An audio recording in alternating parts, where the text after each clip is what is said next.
in the last couple of episodes, we've been talking about risk in some measure. And it depends on what we're talking about, how we look at risk and how we talk about risk. But the last episode specifically, we were talking about metrics and how those metrics were going to help you talk about risks to the organizations in the form of numbers. But then it occurred to me, and people were asking me about it, how do we look at risks? And I think it's important for CISOs or security professionals to talk about risk from both a cyber perspective and a perspective. Now, my background is business management. At least I like to claim that I was traditionally trained as a manager. And we talk about risk a lot from an accounting perspective and a business perspective. So I might have a slightly different view on risks because I come from that background, but this is how I've always looked at it. So the first thing we need to do is we need to have specific definitions of what we talk about, because a lot of people will use these words interchangeably, and they are not interchangeable fundamentally. So when we talk about risk, we're talking about the potential for loss or harm. Now, we also talk about threat and vulnerability. So let's think about threat and vulnerability first. A vulnerability is a weakness of a system, a weakness of a process, something like that. It's a weakness. You know that there's a vulnerability in a system. And then a threat is something that can exploit that vulnerability. Now, when we look at the impact and probability of those, that is our risk. So if you have something, let's say, very simple let's say you have a firewall that has unpatched or that is unpatched. That is a weakness. That's a vulnerability. The threat is the attackers out in the world. They're going to exploit that vulnerability. Now, you have to define what is that risk. Now, some people will use the risk matrix. It's got probability and it's got impact, and the crisscross and the numbers. And that's great. That's fine. There's a lot of times that is really useful. But there are other ways to talk about that risk, and that's really how a CISO needs to think about this: is how do you talk about this risk? And a lot of people will just use, well, this is high risk. Well, high is a relative term. That's that qualitative term that we use: high, medium, and low. A quantitative term or a quantitative method, a way of describing it, would be a number of some kind. This is a probability of 20%. And that's really where it gets into more of that accounting functionality. Now, let's talk about how accountants will look at risk. They will look at it as financial loss. And that's how the business functions, is thinking about how much money they're bringing in, how much money is going away. So they do look at that financial loss as a number, and they will give those numbers a couple of different ways. But generally speaking, risk equals the probability of an event times the impact of it financially. So probability is really how likely is it going to happen, and they want to find those numbers, and we'll talk about how to find those numbers later, but they do want to find a number to put in the equation to find what is going to be the probability, and they multiply it by the financial impact, and then it's going to be, okay, what's the likelihood? What is the risk? Now, the impact specifically, that financial impact, is how much is it going to cost if it happens? And so they take that probability times how much they think it's going to cost, and, well, that's a number. They really like having numbers, and so we have to think about it in that way if we need to communicate with the business or the financial side of the business, for sure, so that we can give them that number so they can work on it. Not everybody in the organization thinks about risks the same way. And here's an example. Everybody who's listening to this or watching this would say that it reduces risk to have card access on doors. And that's probably a true statement. But I have found doors that were broom closets that had card access on them. And I asked, what was the risk that they were trying to mitigate to have that? And they didn't really have an answer for it. They just, well, it's a door. All of our doors had card access. Okay, well, that was an expensive card access system to put on a door that's not really protecting that much on the back end. And they kind of looked at me weird. It's like, well, we should put card access on everything. And that's where this really started formulating in terms of describing it comes in of how do we talk about this risk to the business? Now, if you have an unlimited check and unlimited accounts, maybe it doesn't matter, but most of us live in a world where we do have those limits. So we as CISOs or security professionals, we need to really think about how risk is going to happen within the organization. And that means the likelihood of that exploitation of the vulnerability and what that business impact is going to be. Now, the likelihood is, well, it's driven by exposure. It's vulnerabilities and what controls do you have on the system to defend against it. Impact, well, that's pretty easy, sort of, if we do it right. That's driven by data, by operations, the things that have happened historical. We know how much organizations have to pay. Sometimes that's from not only the ransom, but also the incident response, bringing in a team to work on it. It might be what insurance has to pay. I mean, there's a lot of things that go into that. And it is something that we do have information on, and we can pull that information. Now, is it going to be exact? No, because every organization is different. Every incident is different. And there's a lot of pieces within the organization or within the incident itself that goes into what has happened. So here's an example. And this is going to be something I'm just going to kind of make it up in terms of this is not any particular organization or any typical or specific industry. So let's say there's a system out there that is internet facing. So it's front end, it's a bastion host, and it's sitting out there and it's being attacked all the time. And there's a known vulnerability. So this known vulnerability is out there. And there's a proof of concept code out there. I mean, we know it exists. And maybe this system has direct access to customer data or confidential data or something, or has access to a network that has confidential data. And you can think of this as a public facing website. It could be a firewall. It could be all kinds of different things, but let's just kind of keep it generalized. This is a system that's internet facing. It has a known vulnerability, and it does have access to customer data. So we could say that there is a probability of, let's say, 20%. So 20% that it's going to be successfully attacked, and the attacker is going to go into the system and get access to the customer data. And if that does happen, we look historical, we look at internal things that have happened in the past, and we can kind of figure out how much it's going to cost us. So let's say it's $2 million. So the impact is going to be $2 million. So you have a probability of 20%, and the impact is going to be $2 million. Well, the expected loss on that, of course, is the 20% times 2 million, which is going to be $400,000. Now, security people will absolutely tell you they don't want to give you numbers like that because we don't know. And that's a fair statement. We don't know. But again, we're talking to the business. The business is going to want to have some sort of numbers that they can do decision making on. They'll do analysis on it. So trying to figure out what that number is, that probability and that impact. I think impact is a little bit easier because we can go out to the world and see, well, how much did it cost them? And we can get it from DBIR or a variety of other sources. But in this particular example, $2 million times 20% or a 20% chance of attack, successful attack, and that's going to be $400,000.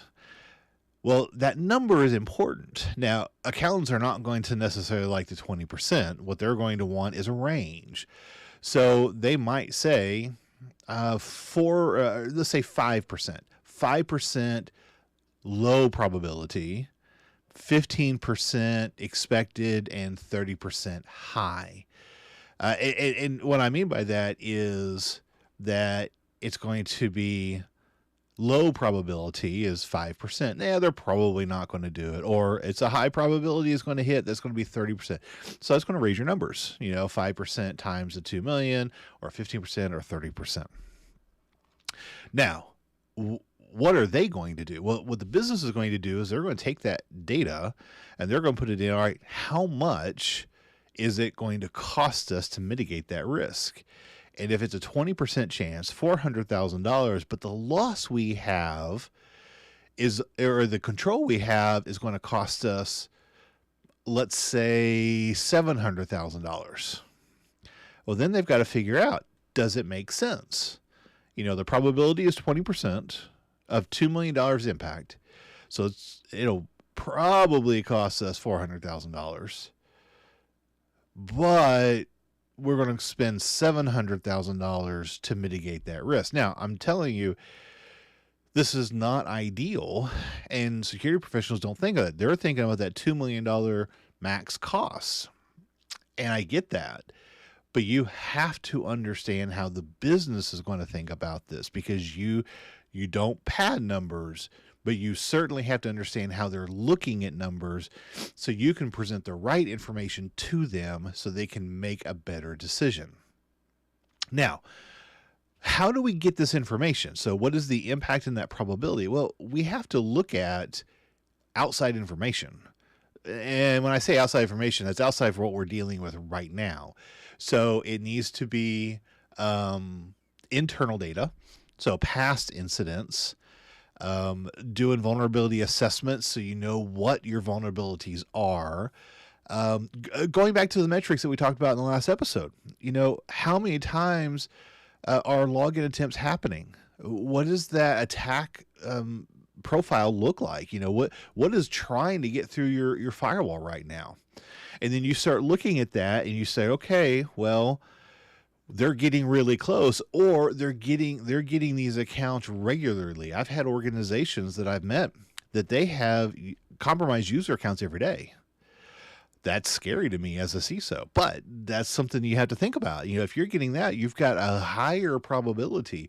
You need to look at your impacts, and does that make sense in terms of what you're spending? Because if you've got high probability, 50, 60, 70% that it's going to happen, because it does happen, or even 100% it's going to happen, then you have, how much is it going to cost you for that account to get compromised? And if it's $0, well, okay, I get it. But what if it's a system administrator that has domain admin or global admin or enterprise admin or whatever? If those accounts get compromised, what's the cost to the organization? Again, probability or likelihood and that impact. So when we're coming up with these numbers, you've got to really think about these past incidents. What is your vulnerability happening? What do you see out there? If you don't know your vulnerabilities, if you're not doing regular vulnerability scans, you're in the dark. There's no way for you to determine what is going to be that likelihood or that impact if you don't know what those are. This is why vulnerability scans in your organizations, out on the outside and inside, are so important to you. Looking at things like your login attempts and attack activity, looking at those firewalls on a regular basis, this helps guide you in terms of what is the probability. If you are never, ever, ever getting attacked on SSH on your firewall, outside your firewall, well, then your likelihood is going to be really, really small because it's not getting attacked. So you have to know what's happening before you can even start on these numbers. Now, you can also use industry data, breach reports, and threat intelligence, and known exploited vulnerabilities. If you know these vulnerabilities have already been exploited, then that becomes a higher priority. If you have a vulnerability that has never been exploited, it does not have a proof of concept, it's theoretical, there's still risk, but you might put that as a lower likelihood, so that affects your numbers in terms of how much money you need to spend, or how the organization might look at spending the money to mitigate that particular vulnerability. Now, we have to put all this together. you have to be able to look at how much you are getting attacked. What are your vulnerabilities? What are your attempts? What are your penetration test results? This is another reason why you should be getting regular penetration tests, both internal, external, physical, social, web app. You need to know how effective these things are being in your environment. If you have a pen test and they're able to get domain admin within a couple of minutes, that's high impact, period. Now, the question is, what is the likelihood of that? It depends on how easy it was. We've had pen tests in my work where they've gotten domain admin in less than a minute, or a minute, close to a minute. That's incredible. And it's not doing anything special. These are normal attacks that any attacker is going to do. I found a domain admin password out on there was a couple of pieces to it, but effectively I was doing it through working with a tool called Dehashed, and I used a known bad password, so a password that had been compromised, or a reused password for a client, and then I mutated it a little bit, and it turns out I figured out what his domain admin password was by luck in that particular case, because I was just teaching a class, but he came up to me afterward. He goes, "Oh yeah, you have our domain admin password. You figured it out. You mutated it." I mean, effectively what it was, I mutated it correctly. I had enough of the password. I mutated it a little bit, and poof, I had their domain admin. So that sort of thing, if that is what his domain admin password is, very high likelihood that some CISO teaching a class could figure it out. I'm sure a malicious attacker could do it if they spend a little bit of time working on this stuff. So what is the likelihood and what's going to be the impact? Well, now the breach reports and the news articles and what's happening in the industry, that's going to help you determine what that impact is. You might not have any data right now of how much is it going to cost to have an incident. I worked with one client who the incident stuff that they had, paying for the incident response and all this, it was several $100,000 for sure. But when I talked to him later, he says that's nothing compared, number one, to the amount of money we lost every single day and the amount of money I'm going to have to spend to recover or restore the stuff that was destroyed, because a lot of it has to be created by hand. So that impact was not, let's say, the $300,000 for the incident. That was millions of dollars of recovery from that. That was his impact. So he was working off that impact of millions of dollars, not just what it costs for the incident response. So you have to know these numbers. So you've got to really gather this information, and you got to have an educated guess. You have to know what's happening, to know what the impact is, and know what the probability or the likelihood of this thing happening. And those are things you have to spend some time on. Now, when we're talking about metrics, hopefully you can build the metrics that they will tell you that, so you can relay that information to the leadership or the stakeholders so they can help you with determining what is the best decision to make, either to pay for additional security controls or to work through the process of implementing controls where they're not implemented, or even in the case, you might just have to accept the risk. And I know that no one likes that, but it is a business decision at that point. So let's give you some examples. I like giving examples, that way people can think about it in their environment. Let's say you have a web app, and that web app, you could put a web application firewall in place, but that's going to be $200,000.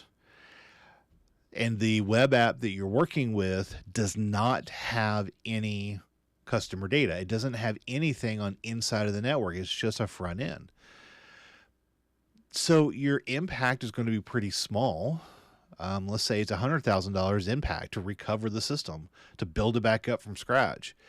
And the likelihood is probably pretty high. I mean, it's a front end, it's getting attacked all the time, but again, doesn't have customer data, doesn't have any access on the inside of the network. So all of this might be pretty low impact, high probability, low impact. No. Yeah, low impact, high probability. So it may not make any sense to put a WAF in place.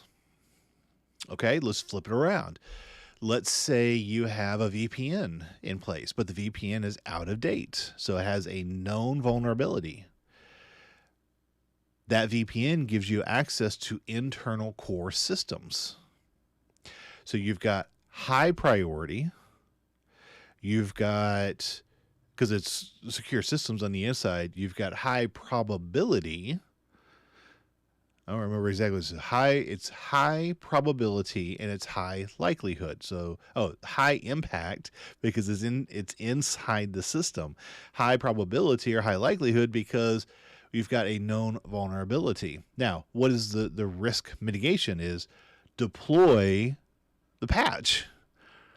So your mitigation is small, it's low cost. I mean, it could affect it, but really it's low cost.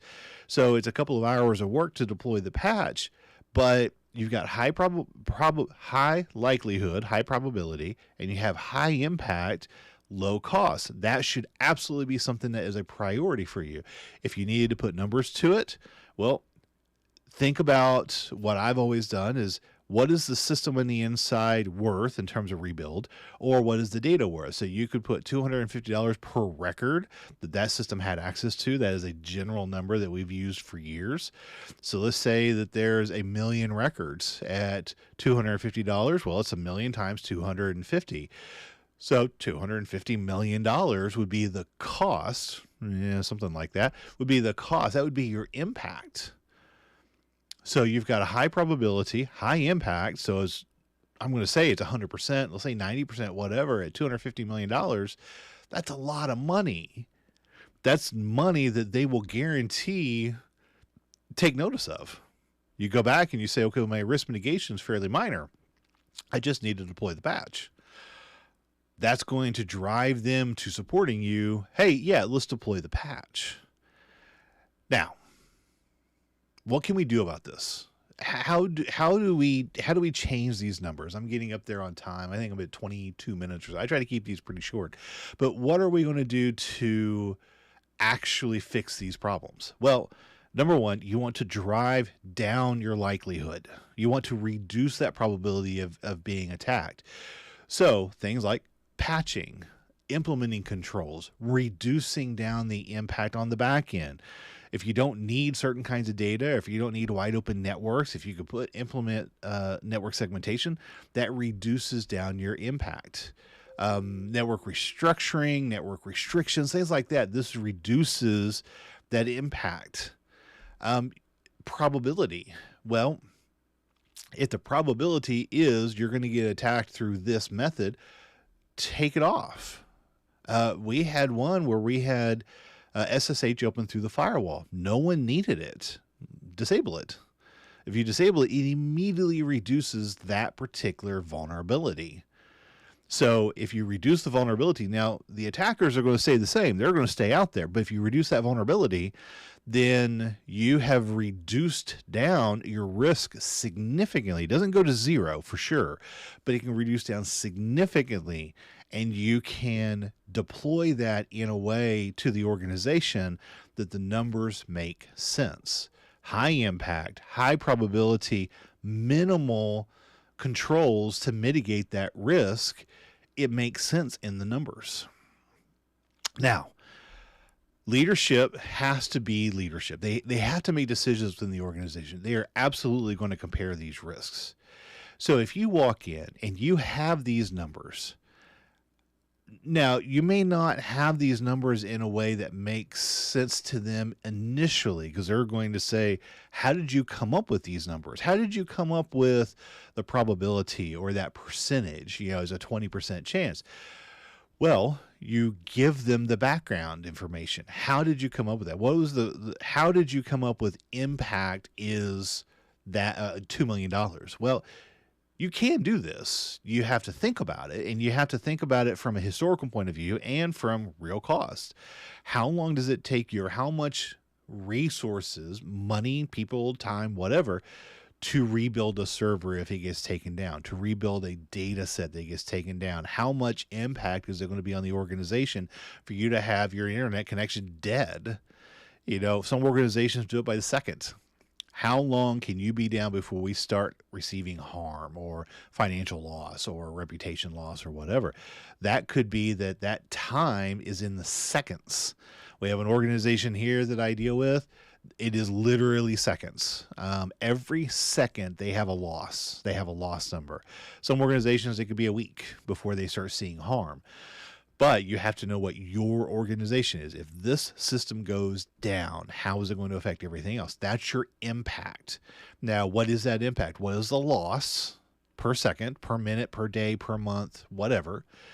And what is the cost of recovering that? You should have that. You should have a sheet of paper or a digital sheet of paper or something that actually says how much does it cost you to recover from backups. Now, you can't just say, well, it's free because we just get paid salary anyway. No, you can't think of it like that. You have to think of it as how many hours does it take a person to do that, and what is the cost of that person?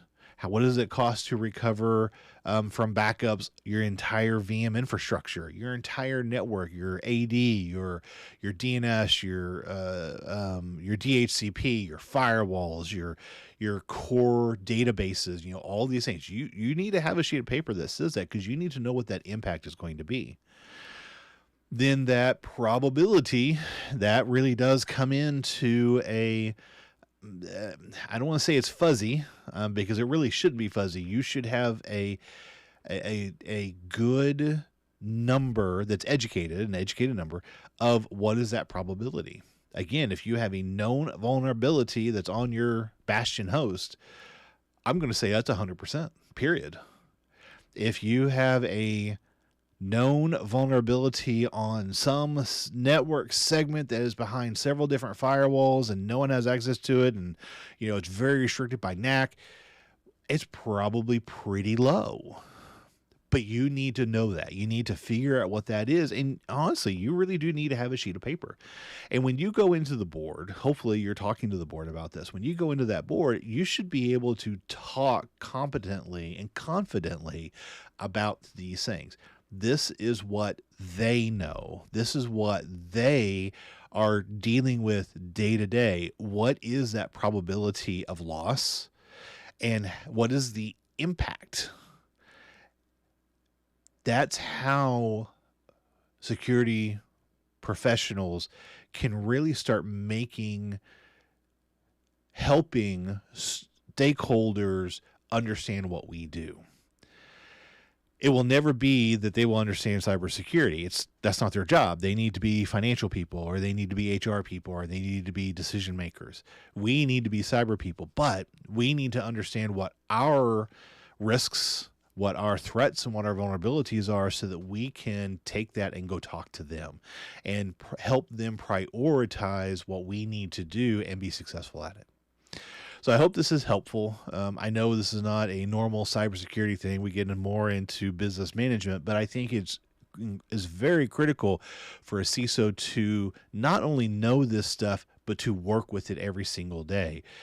You should be working on these risks and these numbers, everything that you do, because if a risk changes, if a probability or an impact changes, that needs to be communicated to the organization, to the stakeholders and leadership. So if we're not working with it every day and we don't know how to have these conversations, then we really can't, and it's not going to be successful. So with that said, I hope everyone has a wonderful evening, and we'll talk to you next time.